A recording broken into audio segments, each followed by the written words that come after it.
যদি মদ খাওয়া হালাল হতো, এই মুসলমানরা মদের প্রতি এত আকৃষ্ট থাকতো না, সবাই পানের প্রতি থাকতো আকৃষ্ট। মুহাম্মদ সাল্লাল্লাহু আলাইহি ওয়াসাল্লাম বলছে দাড়ি রাখো, এরা কাটে।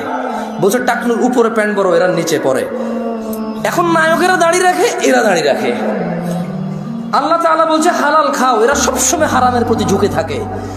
ইসলাম যত কিছু আদেশ করছে, মুসলমানদের বর্তমানে কাজ হয়ে গেছে সবকিছুর বিরুদ্ধাচরণ করা। ওয়াল্লাহি যদি শুকর খাওয়া হালাল হতো, কেউ শুকর খেত না, গরু খেত সবাই।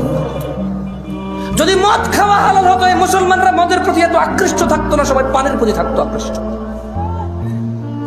যদি সুদ আর ঘুষ খাওয়া হালাল হতো, তাহলে আজকের যে মুসলমান আমার চোখের সামনে আসি আমার মনে হয় এরা কেউ সুদ আর ঘুষ খেত না। ওয়াল্লাহি যদি নামাজ পড়লে পাপ হতো, তো ফজরে তুমি মসজিদে জায়গা দিতে পারতা না। গান শুনলে পাপ হয়, কনসার্টে জায়গা হয় না। গান শুনলে পাপ হয়, কনসার্টে জায়গা হয় না। সিনেমা দেখলে পাপ হয়, ইন্টারনেটে মিলিয়ন বিলিয়ন্স ভিউ হয় ওইটার।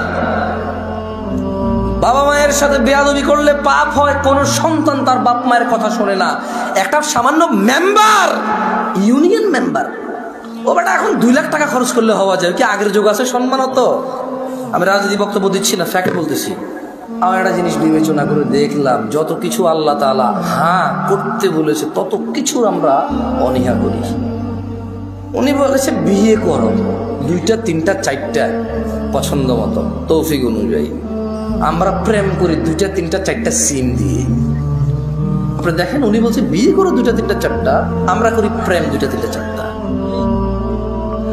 উনি বলেছে, মুহাম্মদ সাল্লাল্লাহু আলাইহি ওয়াসাল্লাম বলছে তোমরা বেশি বেশি বাচ্চা কাচ্চা নাও, তাহলে আমার উম্মত ভারী হবে, কিয়ামত আমি বিশাল এক জনসমুদ্র নিয়ে ইনশাআল্লাহ জান্নাতে প্রবেশ করব। আমরা বলি একটা যথেষ্ট। কয়টা যথেষ্ট? একটা যথেষ্ট। উনি বলেছে বিয়ে করো, রিজিক বাড়বে, আমরা বলি আগে চাকরি বাকরি এস্টাবলিশ হয় তারপরে বিয়ে। এভরিথিং উল্টা। উনি বলেছে মেয়েরা মোহর পাবে, আমরা নেই যৌতুক। তুমি দেখছো? একটু চিন্তা করে দেখো না। উনি বলছে দাড়ি রাখো, আমরা কাটি। উনি বলছে নখ কাটো, আমরা নখ এত লম্বা রাখি।